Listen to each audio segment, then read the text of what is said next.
ఏపీలో పెనమలూరు రాజకీయాలు ఎప్పుడూ కూడా హాట్ గానే నడుస్తూ ఉంటాయి. 2008లో నియోజకవర్గాల పునర్విభజనలో భాగంగా ఉయ్యూరు నియోజకవర్గం నుంచి వేరుపడి పెనమలూరు ఏర్పాటైంది. అయితే ఈ సెగ్మెంట్ ఏర్పడ్డప్పటి నుంచి ఏ పార్టీ కూడా 2 సార్లు గెలవలేకపోయింది. 2009లో కాంగ్రెస్ గెలిస్తే 2014లో మాత్రం టీడీపీ అభ్యర్థి విజయం సాధించారు. 2019లో వైసీపీ అభ్యర్థి పార్థసారథి గెలిచారు.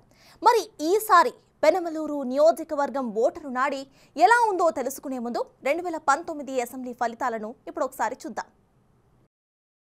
2019 అసెంబ్లీ ఎన్నికల్లో పెనమలూరులో వైసీపీ అభ్యర్థిగా పోటీ చేసిన పార్థసారథికి 47% ఓట్లు వచ్చాయి. టీడీపీ అభ్యర్థి బోడే ప్రసాద్కు 42% ఓట్లు, ఇతరులకు 11% ఓట్లు వచ్చాయి. రాష్ట్ర వ్యాప్తంగా జగన్ వైసీపీ వేవ్ పెనమలూరులో కూడా గట్టిగానే పనిచేయడంతో అప్పట్లో పార్థసారథి గట్టెక్కేశారు.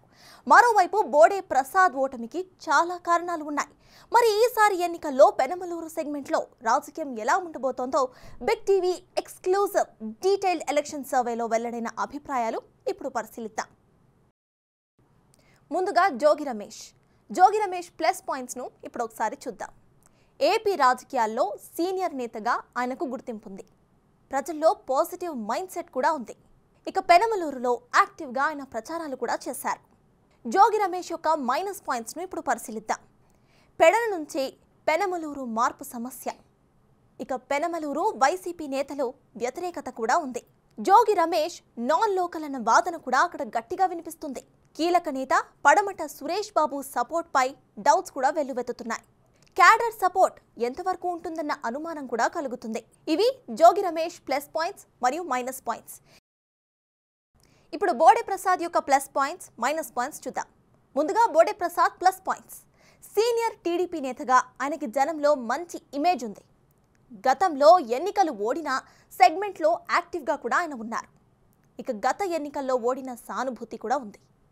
గ్రౌండ్లో ప్రస్తుతం యాక్టివ్గా కార్యకలాపాలు కూడా చేస్తున్నారు. యూత్లో ప్రత్యేక గుర్తింపు ఆయనకుంది. టీడీపీ క్యాడర్ సపోర్ట్ కూడా ఉంది. బోడే ప్రసాద్ యొక్క మైనస్ పాయింట్స్ పరిశీలిద్దాం. జోగి రమేష్ను ఏ మేరకు ఎదుర్కొంటారు అన్న డౌట్లు అక్కడ వెల్లువెత్తుతున్నాయి. ఇవి బోడే ప్రసాద్ యొక్క ప్లస్ మరియు మైనస్ పాయింట్స్. ఇప్పటికిప్పుడు పెనమలూరులో ఎన్నికలు జరిగితే టీడీపీకే గెలుపు అవకాశాలు ఎక్కువగా కనిపిస్తున్నాయి.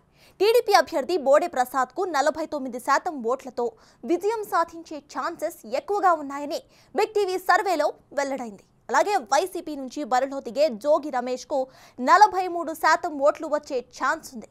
ఇక ఇతరులకు 8% ఓట్లు వచ్చే అవకాశాలు కనిపిస్తున్నాయి. ఈసారి పెనమలూరులో టీడీపీ ఓట్ షేర్ పెరగడానికి కారణం జనసేనతో పొత్తు ఉండటం. ఈ సెగ్మెంట్లో కాపు కమ్యూనిటీ జనాభా 14% ఉంది. వీరి ఓట్లు ఎన్నికల్లో కీలకం కాబోతున్నాయి. అలాగే కమ్మ వర్గం జనాభా 25%గా ఉంది. అలాగే ప్రస్తుత వైసీపీ ప్రభుత్వం ఉన్న వ్యతిరేకత కూడా టీడీపీ ఓట్ షేర్ పెరగడానికి కారణమని సర్వేలో జనం అభిప్రాయంగా తేలింది.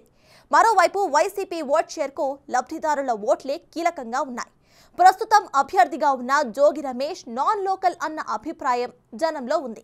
అలాగే పెనమలూరులో వైసీపీ ఫుల్ క్యాడర్ సపోర్ట్ ఇచ్చే పరిస్థితులు లేవన్నది గ్రౌండ్ రియాలిటీ. మరి పార్థసారథి టీడీపీలోకి వెళ్లడంతో వైసీపీ నుంచి పడమట సురేష్ బాబు టికెట్ ఆశించారు. కానీ జోగి రమేష్ను ఇన్ఛార్జ్గా నియమించడంతో సురేష్ బాబు వర్గం అంతా కూడా ప్రస్తుతం సైలెంట్ అయిపోయింది. వీరిని ప్రసన్నం చేసుకోవడం, పెనమలూరులో నెగిటివిటీని ఎన్నికల నాటికి తగ్గించుకోవడంపై ఓట్ షేర్ ఆధారపడి ఉంటుంది.